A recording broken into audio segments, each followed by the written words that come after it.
తిరు కుటుంబంలో ఎవరెవరు ఉంటారండి? గడి చెప్పండి. జోజప్ప గారు, బాలయేసు, మరియ తల్లి, బాలయేసు. వెరీ గుడ్, చాలా చక్కగా చెప్పారు. మీకు అందరికి ఒక ప్రశ్న. మరియ తల్లి, జోజప్ప గారు, బాలయేసు కుటుంబంలో ఏమన్నా పరపచ్చాలు వచ్చినట్టున్నాయా? ఉన్నాయా? వచ్చినాయా? గడి చెప్పండి అమ్మా, చెప్పు గట్టిగా. పర్లేదమ్మా, ధైర్యంగా చెప్పు. వచ్చినాయి. లేవని అంటున్నామండి మనం. నిజం చెప్పాలంటే వాళ్ళ కుటుంబంలో కూడా వచ్చాయి. వాళ్ళ కుటుంబంలో కూడా సమస్యలు వచ్చాయి. సమస్యలు రాలేదా? నీ కుటుంబంలో కంటే, మా కుటుంబం అంటే అమ్మా నాన్న కుటుంబముల కంటే ఆ తిరు కుటుంబంలో ఎక్కువ సమస్యలు వచ్చాయి. సమస్యలు రాలేదని చెప్పమాకండే. అదిగో ఆ మరియ తల్లికి, జోజప్ప గారికి వచ్చిన కష్టాలు, వాళ్ళకు వచ్చినటువంటి సమస్యలు నీకు నాకు ఆడొస్తున్నాయండి. అవునా కాదా? పుట్టినటువంటి కొడుకుని చంపుతానన్నాడు హెరోదు. అవునా కాదండి? అది సమస్య కాదా కుటుంబంలో? అది కష్టం కాదా కుటుంబంలో? పుట్టినట్టు బాలయేసుని ఏమన్నాడు హెరోదు? చంపేస్తానన్నాడండి. చంపేస్తానన్నాడు. మనస్పర్ధలు రాలేదా? మరియ తల్లి వివాహం పూర్తి కాకముందే గర్భముతో ఉన్నదని తెలియక ఎలా గర్భవతి అయ్యింది అని తెలియక జోజప్ప గారు ఏమన్నారు? ఏమనుకున్నారు? రహస్యముగా పరిత్యజించాలి అనుకున్నాడు. అనుకోలేదా? అనుకోలేదండి. కానీ మత్తయి శుభవార్తను ఒకసారి చదువుకుంటే 1వ అధ్యాయంలో పీలారా, మత్తయి శుభవార్త 1వ అధ్యాయము 18వ వచనం నుంచి చదువుకుందాం. యేసుక్రీస్తు పుట్టుక రీతి ఎట్టిదన ఆయన తల్లి అయిన మరియమ్మకు యోసేపుతో వివాహమైనది. కానీ వారిరువురు కాపురము చేయకముందే పవిత్రాత్మ శక్తి ప్రభావమున మరియమ్మ గర్భము ధరించినది. ఆమె భర్తయగు యోసేపు నీతిమంతుడగుటచ్చే మరియమ్మను బహిరంగముగా అవమానింప ఇష్టము లేక రహస్యముగా ఎంతవరకు సిద్ధపడ్డాడండి యోసేపు గారు? ఏం చేయాలనుకున్నాడు? మరియ తల్లిని విడిచిపెట్టాలనుకున్నాడు. విడిచిపెట్టాలనుకున్నాడు. సమస్యలు రాలేదా? సమస్యలు వచ్చాయా రాలేదా? మనం అనుకుంటామండి, మన కుటుంబంలో చిన్న బాధ రాగానే, చిన్న కష్టం రాగానే, ఇక ఈ ప్రపంచంలోనే కష్టాలని మా కుటుంబానికే వచ్చినాయి, దేవుడు మమ్మల్ని ప్రేమించటల్లా, దేవుడు మమ్మల్ని క్షమిస్తున్నాడు. లేదండి, చిన్న చిన్న సమస్యలు అన్ని కుటుంబంలో కూడా ఉంటాయి పిల్లలు. అన్ని కుటుంబాల్లో కూడా ఉంటాయి. ఒకసారి లూకాసు సువార్తను తీసుకుందాం పిల్లరా. లూకాసు సువార్త 2వ అధ్యాయము, లూకాసు సువార్త 2వ అధ్యాయము 41వ వచనం నుంచి చదువుకున్న త్వరగా. బాలయేసు తల్లిదండ్రులు ప్రతి సంవత్సరం పాస్కా పండుగకు వెళ్ళేవారు. యేసు 12 సంవత్సరముల వయసు గలవాడైనప్పుడు వారు తమ ఆచారం ప్రకారం పండగకు వెళ్ళిరి. పండుగ దినములు ముగిసిన పిదప వారు తిరిగి ప్రయాణమైరి. కానీ బాలయేసు యెరూషలేములోనే ఉండిపోయాను. తల్లిదండ్రులు అది ఎరుగరైరి. ఎక్కడ ఉండిపోయాడండి? మనందరం గుణదల పండగకి వెళ్ళాం. ఎక్కడికి వెళ్ళామండి? ఇంకొన్ని రోజుల్లో గుణదల పండుగ మొదలైద్ది. అర్థం చేసుకోవాలి వాక్యాన్ని, లేకపోతే అర్థం చేసుకోకపోతే ప్రయోజనం లేదండి. గుణదల పండగకి వెళ్ళాం. ఒక చిన్న పిల్లవాడిని మన కొడుకుని, ఒక పిల్లవాడిని, ఇంట్లో పిల్లవాడిని తీసుకొని కొండకి వెళ్ళాం. అయితే కొండ దిగి వస్తున్నసరికి పిల్లోడు మన చేతులు తప్పించుకున్నాడు. లక్షల మంది కదండి జనం, అవునా కదా? పిల్లోడు ఏం చేశాడు? మన చేతులు తప్పించుకున్నాడు. ఎలా ఉంటావు నువ్వు? మా పిల్లోడు లేళ్ళని చప్పట్లు కొడతావా? ఏం చేస్తాం? వేదన, బాధ, కన్నీరు. అక్కడ కొంతమంది తల్లులను చూస్తాం ప్రియులారా, కొంతమంది తల్లులను చూస్తాం, తండ్రులను చూస్తాం. పిల్లవాళ్ళు కనపడకుండా పోయినప్పుడు వేదన, పెద్ద సమస్య. ఏంటిదండి? పెద్ద సమస్య. ఇప్పుడు చెప్పండి అండి, మరియ తల్లి యోసేపుల కుటుంబాల్లో సమస్యలు వచ్చాయా లేదా? మరి ఇందాక అందరు అడ్డంగా తోలుపారే. ఎట్లాంటి సమస్యలు అన్నారే? అందరు ఎట్టన్నారు సమస్యలు అంటే పెద్ద గట్టిగా ఊపారన్నమాట. ప్రియులారా, మరియ తల్లి యోసేపుల యొక్క కుటుంబంలో నీ కుటుంబంలో కంటే ఇంకా పెద్ద సమస్యలు వచ్చాయి. ఎక్కడ బెత్లెహేము నగరమో, ఎక్కడ ఐగుప్తు దేశం ప్రియులారా, ఐగుప్తు దేశం నుండి ఇశ్రాయేలు ప్రజలు ఎన్ని సంవత్సరాలు ప్రయాణమయ్యారో, ఎన్ని సంవత్సరాలు నడిచి వచ్చారో? 40 సంవత్సరాలు ప్రియులారా. అటువంటి ఐగుప్తు దేశానికి పసిబలను తీసుకొని వెళ్ళమన్నాడు దేవుడు. సమస్య కాదా అది? మరలా అయిన తర్వాత మరలా తిరిగి తీసుకొని రమ్మన్నాడు. సమస్య కాదా అది? ఈ రోజున ప్రియులారా, మీకందరికీ కూడా ప్రత్యేకమైన అంశాన్ని బోధించాలనుకున్నాను. ఏమిటి అంటే, ఈనాడు మనం కొనియాడుకుంటున్నటువంటి ఈ మరియా, యోసేపు, బాలయేసుల యొక్క తిరుకుటుంబము కూడా నీ కుటుంబములాగా, నా కుటుంబములాగా, మనందరి కుటుంబములాగా ఆ విషయానికి వస్తే అంతకంటే ఎక్కువ సమస్యలను ఎదుర్కొన్నదండి. Hallelujah, hallelujah, praise the lord, praise the lord, praise the lord. Praise the lord. తిరుకుటుంబం ప్రియులారా, సమస్యలు లేవు కాబట్టి మనకు ఆదర్శం కాదండి, కష్టాలు లేవు కాబట్టి ఆదర్శం కాదండి. దానికి కూడా కష్టాలు వచ్చాయి, ఆ తిరుకుటుంబానికి కూడా కష్టాలు వచ్చాయి, సమస్యలు వచ్చాయి. కానీ ఈ రోజున మనం ధ్యానించాల్సింది ఏమిటి అంటే, వారు ఏ విధముగా జీవించి వారి సమస్యలను అధిగమించారు, వారు ఏ ఏ కార్యాలు చేసి దేవునికి ఇష్టమైన వారుగా జీవించారు, వారు ఎటువంటి కార్యాలు చేసి ఏ విధముగా జీవించి వారు దేవుని యొక్క కృపని, దేవుని యొక్క ఆశీర్వాదాన్ని వారు పొందుకున్నారు.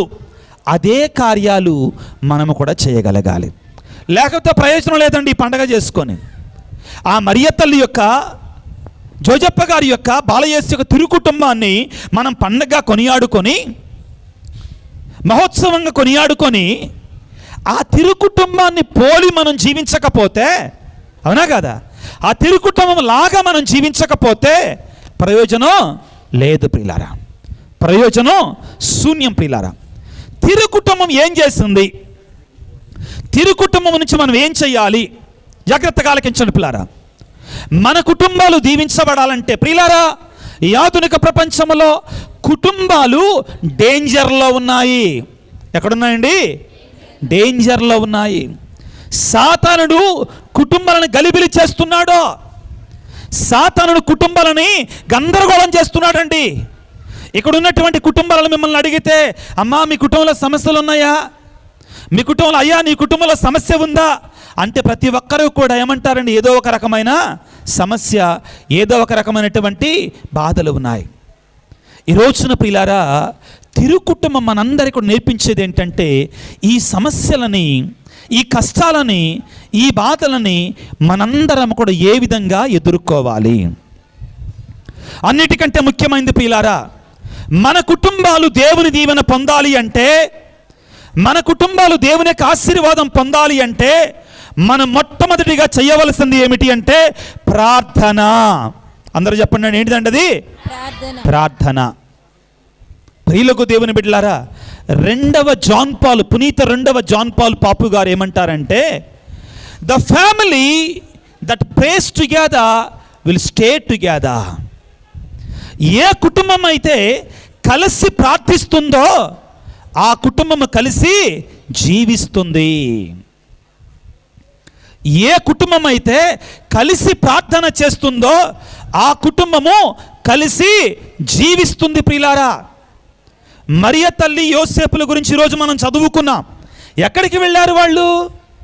ఎక్కడికి వెళ్ళారండి? చదవండి వాక్యాన్ని. ఈరోజు ఫాదర్ గారు మనం చదివిన వాక్యం లూకాసు వార్త 2వ అధ్యాయము 22వ వచనాన్ని చదువుకుందాం.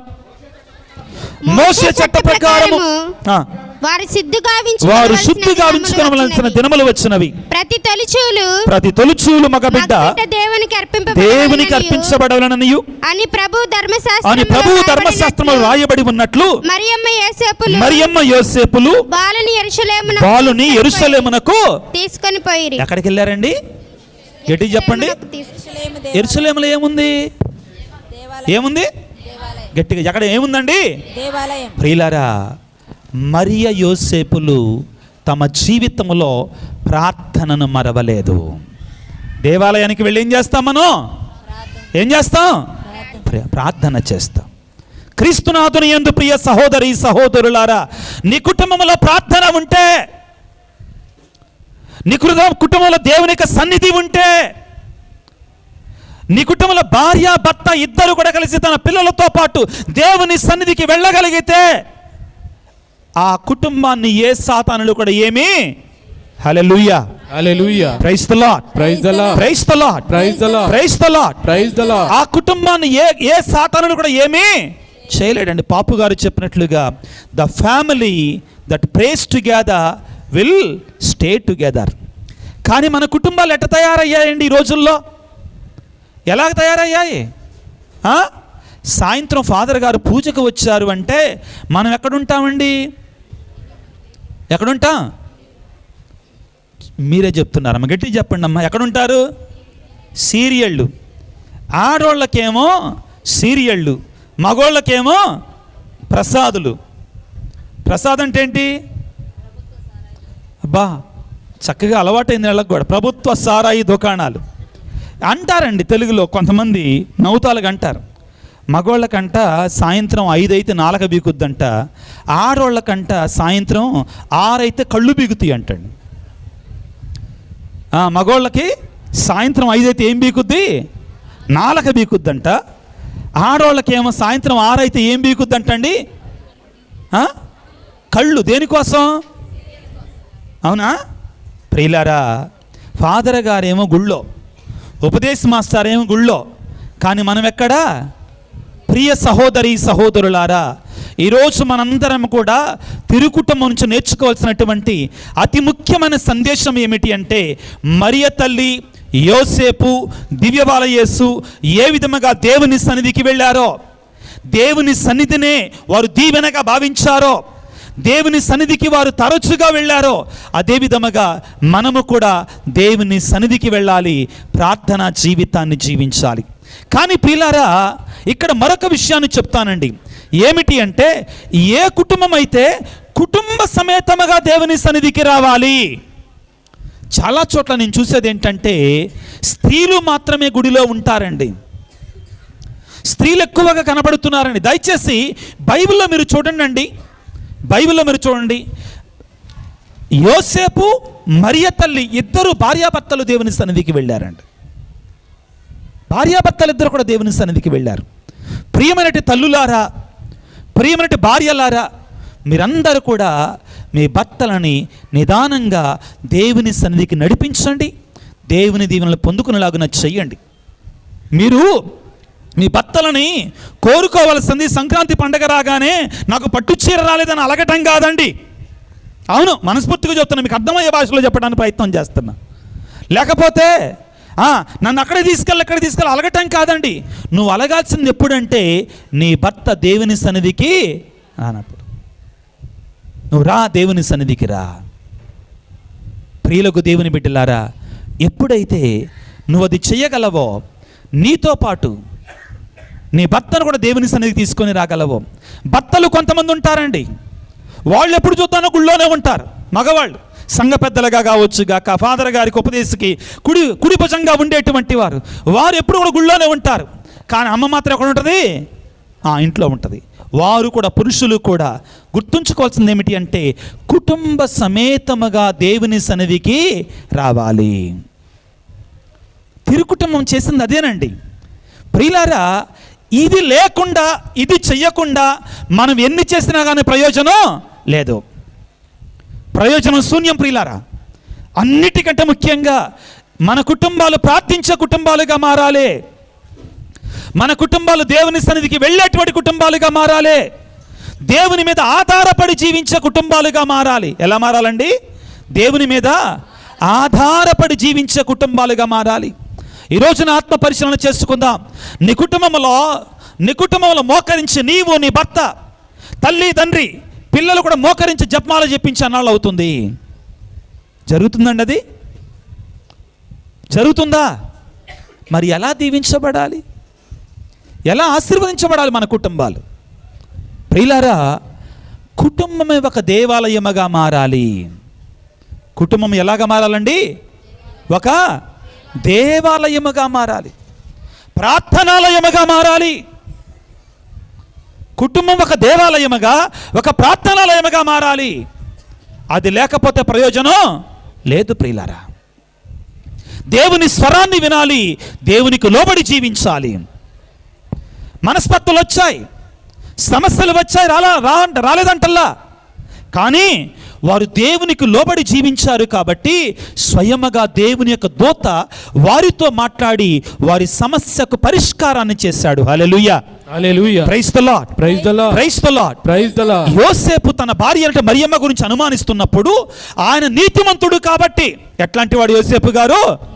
నీతిమంతుడు కాబట్టి, అంటే దేవునికి లోబడి జీవించేవాడు కాబట్టి ఏకంగా దేవుని యొక్క దూత అతనికి దర్శనమిచ్చి, అయ్యా నీ భార్య ఎటువంటి తప్పు కూడా చేయలేదయ్యా, నీ భార్య ఎటువంటి పాపము కూడా చేయలేదయ్యా అని చెప్తున్నాడు. వాక్యాన్ని చదువుతాం. మత్తయి శుభవార్త 1వ అధ్యాయము 20వ వచనాన్ని చదువుకుందాం. మత్తయి శుభవార్త 1వ అధ్యాయం 20వ వచనాన్ని చదువుకుందాం.